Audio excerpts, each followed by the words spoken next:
En esta presentación vamos a hablar sobre el funcionamiento del sector público y en términos bastante generales cuáles son las diferentes políticas que se pueden ir tomando y cuáles son las consecuencias de las mismas. Y veremos que en realidad siempre a los efectos esperados también han de sobrevenir algunos efectos que no son los mejores y en algún momento el funcionario a cargo, un ministro de Economía, por ejemplo, va a tener que tomar algún tipo de decisiones y, dependiendo del momento económico, mensurar cuál de las acciones va a prevalecer por sobre el resto.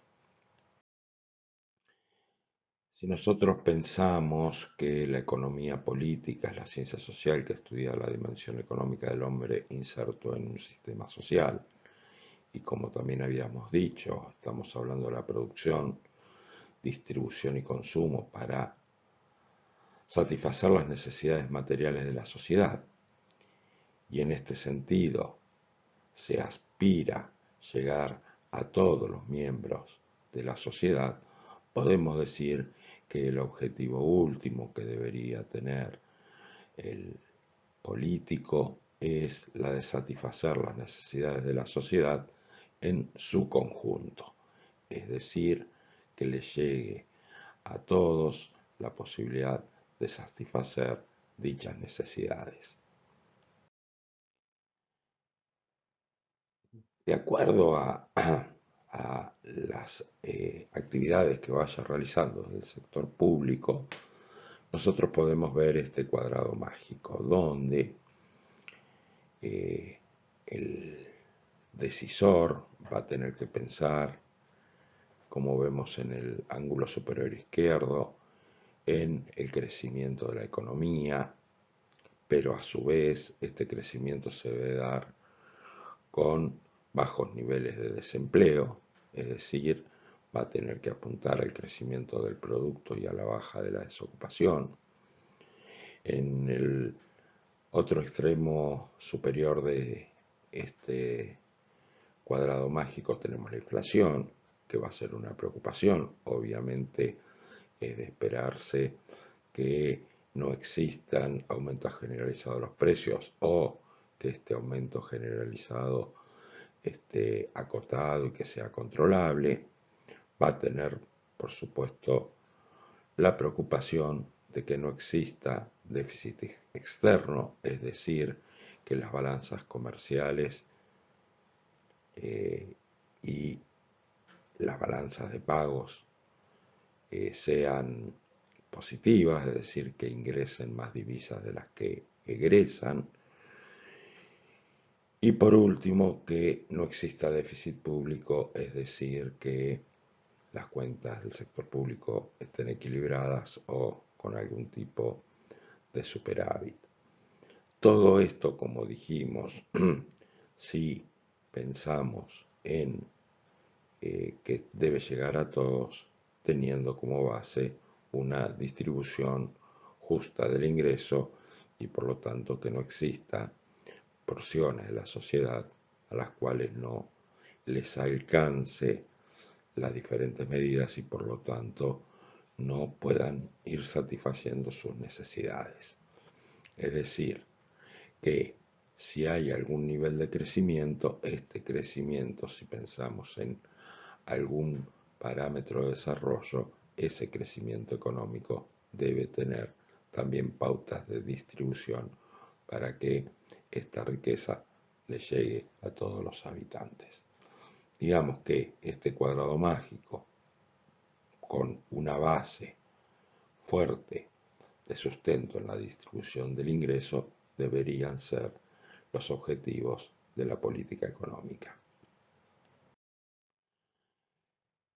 Pero en este mundo incierto pueden haber algunos comportamientos aleatorios y que no son previsibles. Es decir, Hay algunas variables que pueden ser manejables, pero hay otras variables que no lo son. Algunas son claras y fuertes de estas variables no manejables, como puede ser el caso de la pandemia en la cual hoy nos encontramos insertos. Y hay otras variables que ya veremos que sí pueden ser manejables, pero sabiendo que cualquier actividad que se haga sobre estas variables puede tener consecuencias no deseadas sobre, otros, sobre otras variables que luego va a haber que intentar corregirlas. ¿Qué herramientas va a tener el político para poder realizar estas políticas económicas? Bueno, va a poder trabajar con políticas fiscales, con políticas monetarias y con políticas cambiarias. En el caso de las políticas fiscal, puede trabajar sobre el gasto público, puede trabajar sobre las transferencias, puede trabajar sobre la inversión pública, que generalmente es una variable que está agregada dentro del gasto público, pero aquí la diferenciamos para que quede más claro que si bien son erogaciones del sector público, la inversión pública va a tener un objetivo, además de este objetivo de política fiscal para expandir la economía, va a tener objetivos de crear infraestructura necesaria para que los privados también puedan subirse a esta senda de crecimiento. Y vamos a tener también la política tributaria que va a influir en estas políticas fiscales. Ya veremos cómo impacta cada una de ellas. Por otro lado, vamos a tener política monetaria, que a través de los encajes, que es la posibilidad que tiene de creación secundaria de dinero, que es a través de encajes más bajos, es decir, permitir que haya más niveles de circulación, o bien aumentando la base monetaria o disminuyendo esta base monetaria, podrá realizar este tipo de políticas monetarias. Y por último, políticas cambiarias, que puede ser fijar o no el precio o fijar dentro de ciertos parámetros el precio de las divisas, o generar condiciones a partir de los diferentes tipos de cambio para poder contar con más divisas o poder combatir la inflación, dependiendo de cuál sea las circunstancias. Es decir, tres herramientas: políticas fiscales, políticas monetarias y políticas cambiarias, que vamos en forma bastante sintética a desarrollar en esta presentación. Una pregunta que uno se podría hacer es si existen algunas reglas óptimas de política económica. Bueno, tenemos dos extremos, si se quiere, dentro de este modo de producción capitalista. Una es la política del laissez-faire, o la otra es, en el otro extremo, tendríamos la política intervencionista. En la política del laissez-faire, lo que se va a plantear es que debe haber equilibrio fiscal y el gasto público debe ser bajo, y el Estado debe intervenir lo menos posible en la economía. Digamos que de alguna manera estamos en un paradigma liberal donde se plantea que el mercado es el mejor asignado de los recursos, por lo tanto el Estado no debería intervenir.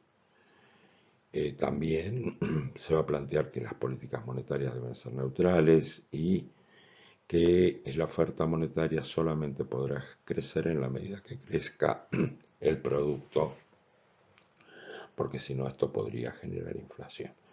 Digamos, este es un extremo en el paradigma liberal, y luego tenemos en el otro extremo políticas totalmente intervencionistas, donde el Estado va a tener un rol principal y va a aplicar todas las políticas fiscales que tenga a mano, todas las políticas monetarias que tenga a mano y también las políticas cambiarias. Va a tener un Estado mente regulador, sino con una presencia fuerte en los vaivenes de la economía.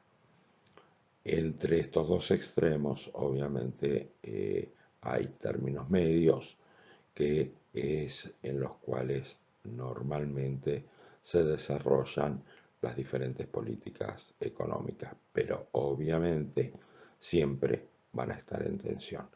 Es decir, aquellos que tienen postulado de política del laissez-faire, siempre les va a parecer que el nivel de intervención del Estado es demasiado, mientras que aquellos que plantean la necesidad de políticas intervencionistas van a estar planteando que siempre la intervención del Estado va a ser insuficiente. Pero bueno, en el medio de esto y de acuerdo a estas pujas también de intereses es eh, el nivel y la profundidad de las diferentes políticas económicas que se vayan desarrollando. Igualmente, entiendo que es sumamente importante aclarar que estas políticas del laissez-faire, donde se plantea el equilibrio fiscal, el menor gasto público y que no existan políticas monetarias, lo van a defender con mucha fuerza y vehemencia, siempre y cuando no vean afectados sus intereses. Es decir, mientras se desarrolle por términos relativamente normales y sabemos que el mercado asignando recursos lo que va a lograr siempre es concentración de riqueza. Por lo tanto, los grupos hegemónicos son los que van a ir teniendo cada vez una obtención de un mayor porcentaje de la riqueza generada, van a estar a favor de lo mismo. Pero en aquellos momentos en los cuales se entra en situaciones donde hay dificultades para el mercado, van a eh, demandar la presencia del Estado para que los ayude y de alguna manera permita que cuando se reacomoden las diferentes variables económicas puedan seguir manteniendo sus niveles de privilegio. Esto lo vemos con claridad en este momento crítico en el cual se está desarrollando no solamente nuestro país, sino el mundo entero, en un contexto en el cual prácticamente todas las actividades económicas han tenido que frenar producto de una situación no esperada, como fue el advenimiento del COVID-19, hace que aquellas actividades económicas que se han parado entren en una situación de crisis. Esa crisis o la imposibilidad de generar ingresos hace que se plantee que el Estado deba ser el que los tenga que socorrer a través de algún tipo de subsidio o, como está pasando en este momento en nuestro país, parte de los salarios de los empleados de esas empresas deban ser pagados por el Estado. Con lo cual, en realidad, estas políticas del laissez-faire, me parece importante aclararlo, el Estado no debe intervenir en aquellos casos en los cuales haga que aquellos que más recursos tengan que aportar para el bienestar general, mientras que el Estado sí va a tener que intervenir en aquellos casos en los cuales la situación sea compleja para estos grupos hegemónicos. Como diría alguien, es privatizar las ganancias y sociabilizar las pérdidas. Bien, para ir desarrollando, primero veremos qué es el Producto Bruto Interno, o lo recordaremos en realidad. Sabíamos que es el valor monetario de todos los bienes y servicios finales que se producen en un determinado territorio durante un periodo de tiempo, generalmente un año. Para ello nosotros teníamos dos formas de calcularlo, era uno por el método del gasto y la otra por el método del ingreso. Por el método del gasto teníamos las diferentes actividades económicas de los diferentes sectores. El consumo de las familias, la inversión por parte de las empresas, el gasto por parte del sector público y las exportaciones netas de importaciones, teniendo en cuenta el sector externo. Esto mismo se puede ver con la otra cara de la moneda, que era el método del ingreso, donde tenemos la retribución a los factores productivos: salarios, interés, renta o alquiler y beneficios totales. Digamos que el consumo, la inversión, el gasto y las exportaciones netas van a ser pagadas con el producto de la remuneración a los factores productivos: salario, interés, renta o alquiler y beneficios totales. De alguna manera uno ve que en el método del gasto y en el método del ingreso son dos caras de una misma moneda. Y aquí entonces veremos tanto la demanda como la oferta. La demanda agregada es el valor de las compras realizadas tanto por las empresas, la familia, el gobierno y el sector externo de los bienes y servicios producidos por la economía en un periodo determinado. Es decir, la demanda agregada va a estar dada por el consumo, la inversión, el gasto y las exportaciones netas de importaciones. Mientras que la oferta agregada va a estar dada por la suma de los bienes y servicios producidos por todos los factores productivos residentes en el país. Es decir, es lo mismo que hablar de la retribución a los factores productivos, que es el valor monetario de esas producciones de bienes y servicios. Como veremos, o como vemos, la demanda estaría más vinculado por el método del gasto del cálculo del producto, mientras que la oferta la podemos relacionar más cercanamente al método del ingreso. Y así podemos decir que la ecuación macroeconómica fundamental es que la oferta sea igual que la demanda. Y griega o ingreso, hablamos del ingreso en términos agregados, y esto es el nivel de producto o de oferta. Es el Producto Bruto Interno o la oferta agregada, que es igual a la demanda agregada en esta ecuación macroeconómica fundamental. Si nosotros queremos desagregar esto que estuvimos viendo hasta recién, podemos decir que la demanda agregada va a estar compuesta por el consumo, por la inversión, por el gasto público y por las exportaciones netas. Esto es igual al nivel de producción o producto o ingreso, que va a estar compuesto por los impuestos netos de transferencias. Esto va a ser una filtración del ingreso, por lo tanto el ingreso disponible va a estar afectado por estos impuestos netos de transferencias. Este ingreso disponible va a destinarse a consumir, a ahorrar. Y así tenemos la igualdad, donde podemos ver que el consumo más el ahorro, que es el ingreso disponible, sumado a los impuestos netos de transferencia, hacen el total del ingreso. Y eso es igual a la demanda, que era la sumatoria del consumo, la inversión, el gasto y las exportaciones netas. Nosotros podemos agrupar los diferentes términos y vamos a tener que el ahorro menos la inversión va a ser el resultado de la actividad privada.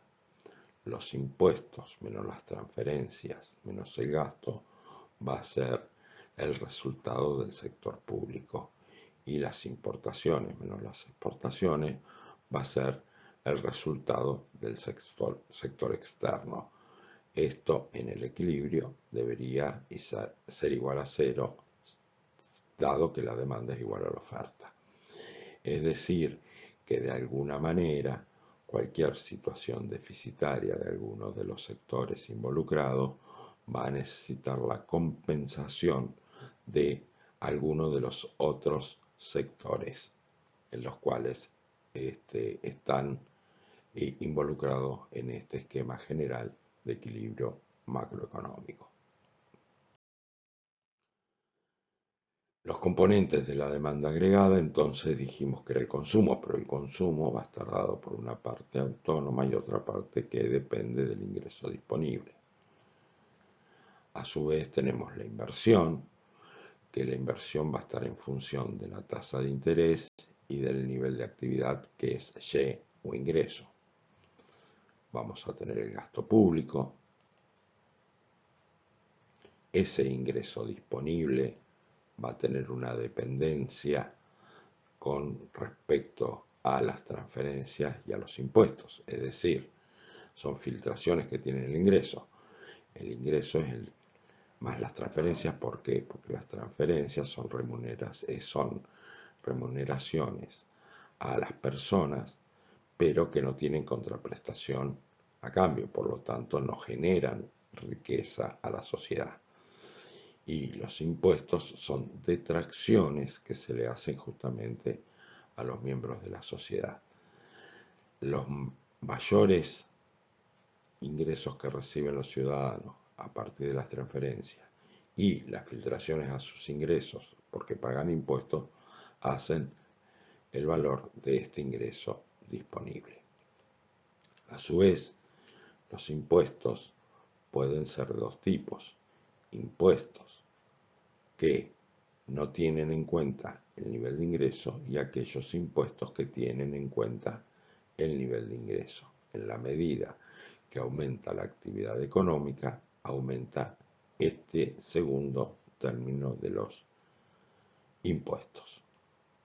Y por otro lado, vamos a tener el sector externo, donde hay dos componentes: lo que exportamos y lo que importamos. Y a su vez, podemos decir que las exportaciones van a estar de alguna manera compuestas como una variable exógena al modelo o un dato para el modelo, mientras que las importaciones sí van a depender del nivel de ingresos. ¿Qué significa? Que en la medida que aumenta la actividad productiva de un país, también aumenta sus importaciones. Por lo tanto, llega un momento que al nivel de expansión de la economía puede haber algún tipo de restricción externa o de falta de dólares. ¿Por qué esta falta de dólares? Porque al aumentar la actividad productiva se complejizan los aparatos productivos, hay ciertas tecnologías que hay que adquirir del sector externo y se empiezan a necesitar mayor cantidad de divisas, dado que las importaciones van a ser mayores en la medida que la actividad productiva de un país es mayor. Y por eso se va a dar esto que se conoce como restricción externa, que es uno de los graves o grandes problemas no resueltos de todos aquellos procesos económicos que han buscado lograr la industrialización del país.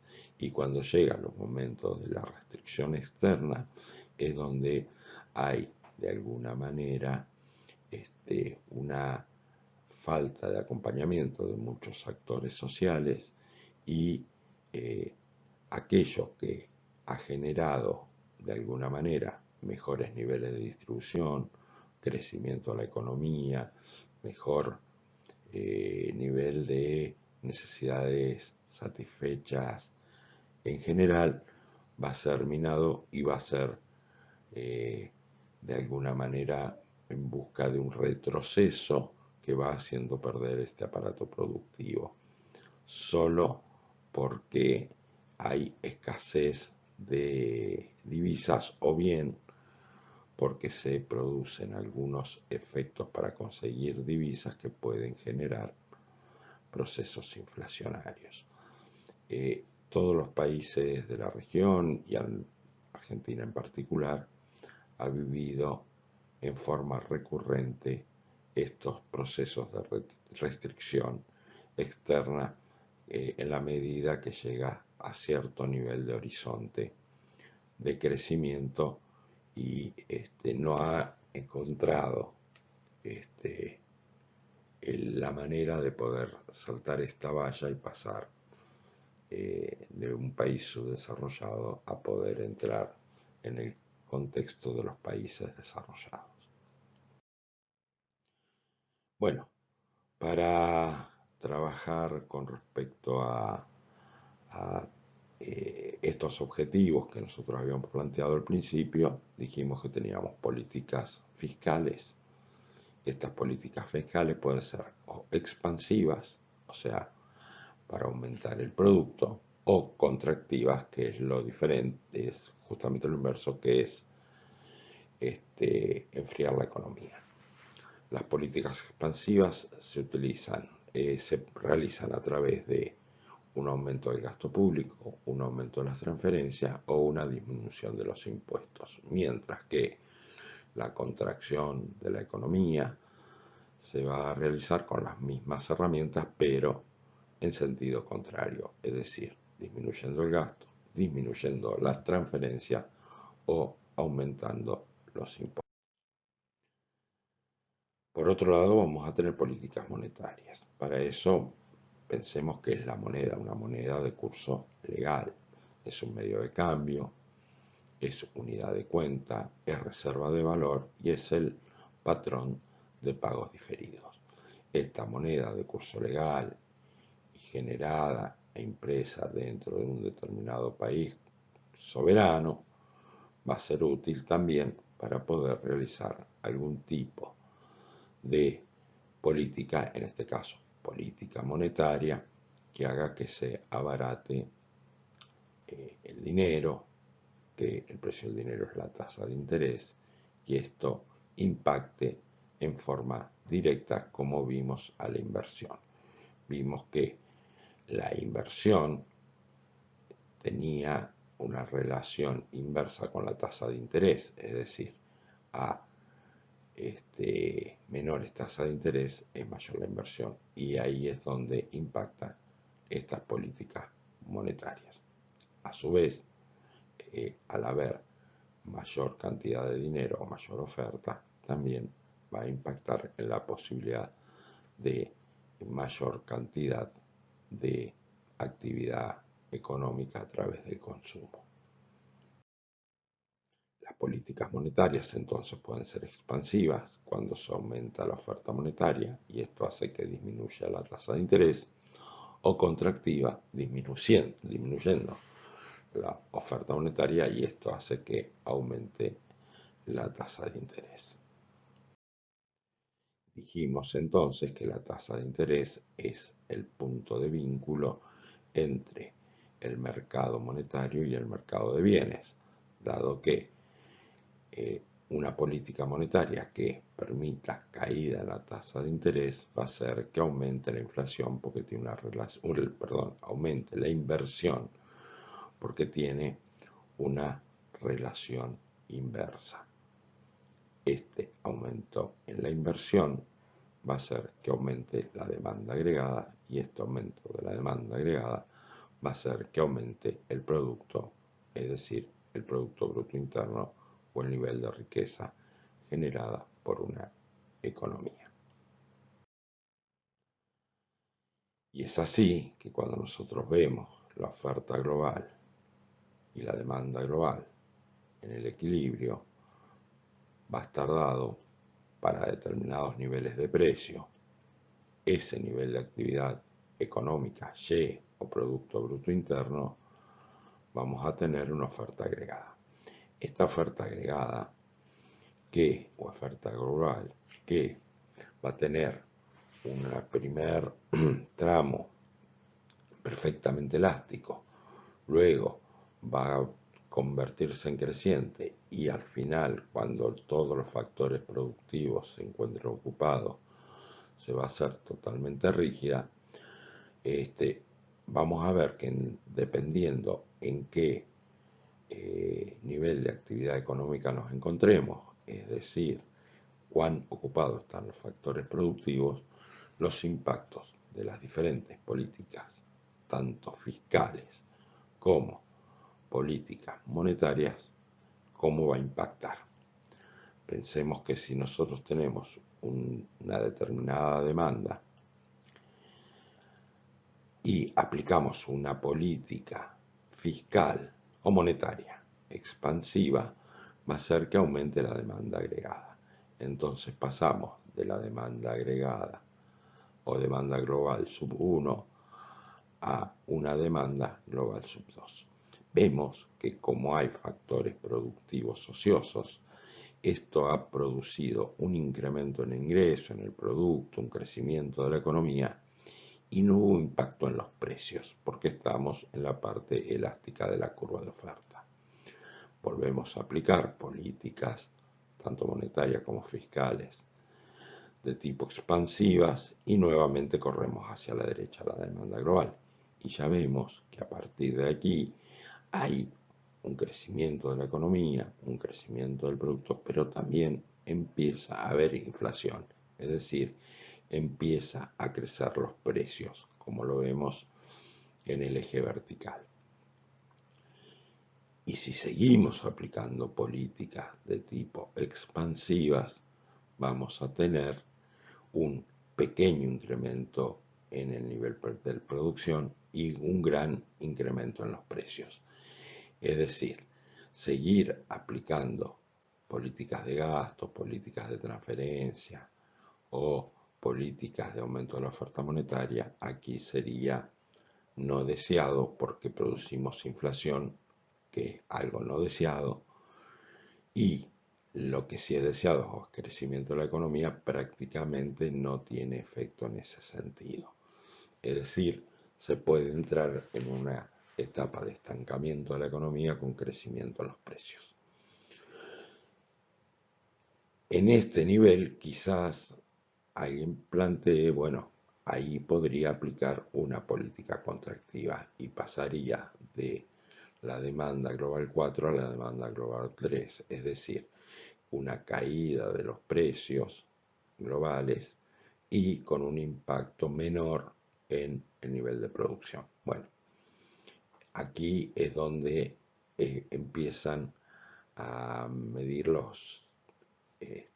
cuáles son las prioridades para los diferentes gobiernos, porque sepamos que acá en este punto, cuando estamos entre la demanda global 3 y la demanda global 4, es donde vamos a tener que elegir entre tener inflación o tener desocupación. Empieza el periodo de la puja distributiva y aquí obviamente si quiero incorporar más personas al mundo del trabajo, por lo tanto expandir la economía, voy a generar aumento de los precios.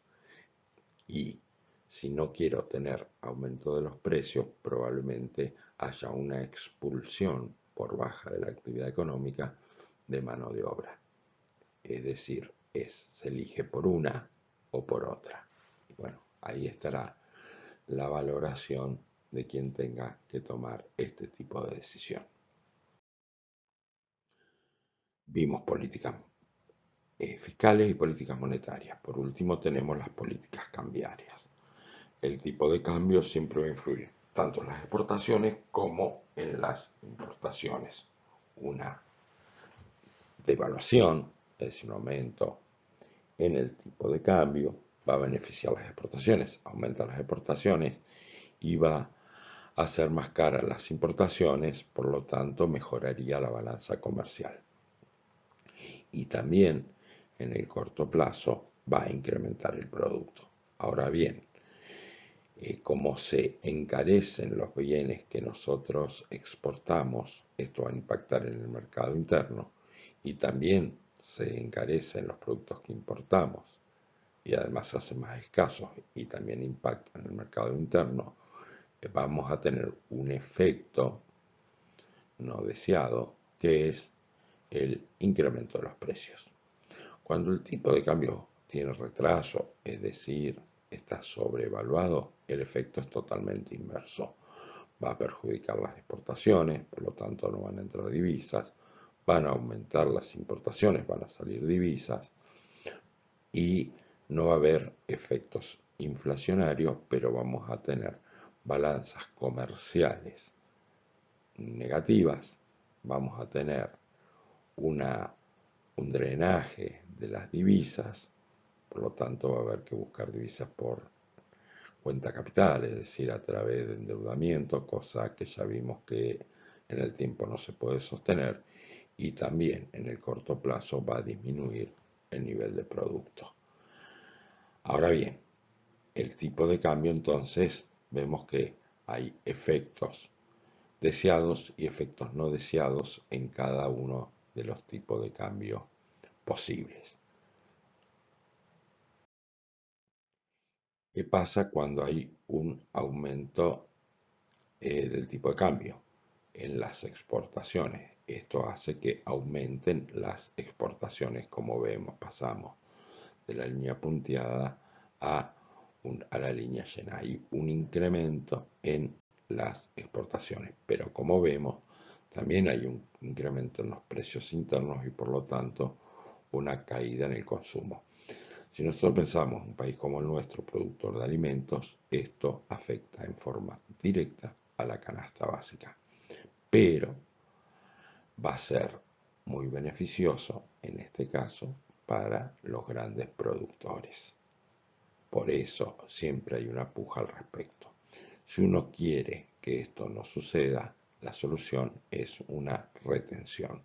Esta retención volvería a los niveles de la línea punteada, con lo cual se evitaría esta inflación importada, se mantendría el consumo interno, pero las exportaciones no aumentarían. Con respecto a las importaciones, pasa exactamente lo mismo. Si nosotros tenemos un incremento en el tipo de cambio, vamos a ver que ese incremento en el tipo de cambio hace que haya un corrimiento hacia arriba. Pasamos de la línea, en este caso, llena a la línea punteada. Este aumento del precio interno hace que el consumo interno caiga, que aumente la producción interna de ese bien, dado que se hace más competitivo, pero produce inflación. Digamos que este tipo de cambio es bueno si nosotros queremos estimular la producción nacional de bienes manufacturados, por ejemplo, que son los que importamos, haciendo más competitivo a los productores locales. Pero bueno, en este caso, los consumidores se verán afectados por el incremento en, en los precios internos. Por eso muchas veces se plantean tipos de cambio desdoblados, es decir, un tipo de cambio para los que exportan, un tipo de cambio diferente para los que importan, y de esa manera se puede llegar a compensar en parte estos efectos no deseados. Si nosotros pensamos en la balanza comercial con respecto al tipo de cambio y el nivel de actividad, habíamos dicho que las exportaciones iban a estar dados como un dato, mientras que las importaciones dependían del nivel de actividad. Vemos que mientras aumenta el nivel de actividad, aumenta el producto, las importaciones van creciendo, es decir, a determinado nivel de producción, las importaciones van a superar las exportaciones, lo cual va a generar un déficit de la balanza comercial. La manera que tenemos de compensar ese déficit de la balanza comercial es aumentando las exportaciones. ¿Cómo hacemos para aumentar las exportaciones? Con una devaluación. Esta devaluación hace que se corra hacia arriba las exportaciones y se compense este déficit comercial. Ahora bien, esta compensación del déficit comercial, es decir, evitamos la salida de divisas del país en exceso con respecto a las que están ingresando, como vimos, va a generar aumento en los precios. Cuando nosotros vemos el lado de las cuentas públicas, pasa algo parecido. El gasto y las transferencias no dependen del nivel de actividad, mientras que los impuestos sí. Mientras más nivel de actividad exista, este mayor nivel de actividad va generando mayor nivel de recaudación. Hay un nivel de actividad mínimo necesario para que no exista déficit fiscal. En la medida que aumenta el nivel de actividad a partir de ese nivel dado, vamos a ver que los impuestos van a ser mayores que los gastos más las transferencias y por lo tanto puede haber superávit fiscal. Ahora bien, si yo quiero tener superávit fiscal y tengo una economía totalmente deprimida, probablemente tenga que aumentar el gasto y las transferencias. Es decir, es posible que para impulsar este aumento de la actividad económica tenga que pasar en algún momento por situaciones de déficit fiscal. Ahora bien, estas situaciones de déficit fiscal de corto y mediano plazo van a redundar, si se mantiene una senda de crecimiento en el futuro, en mayores recaudaciones, y estas mayores recaudaciones van a importar un superávit fiscal futuro.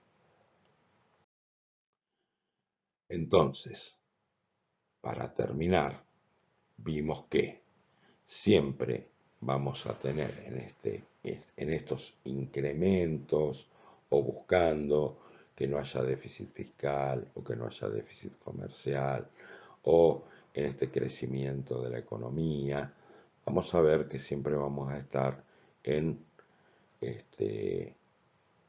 influyendo en estas variables que son inflación y pleno empleo. Decimos que la inflación es el aumento sostenido y generalizado del nivel de precio. Es un fenómeno complejo donde se combinan distintos componentes. Vimos que al aumentar la demanda de bienes puede haber inflación, pero también puede haber inflación si aumentan los costos.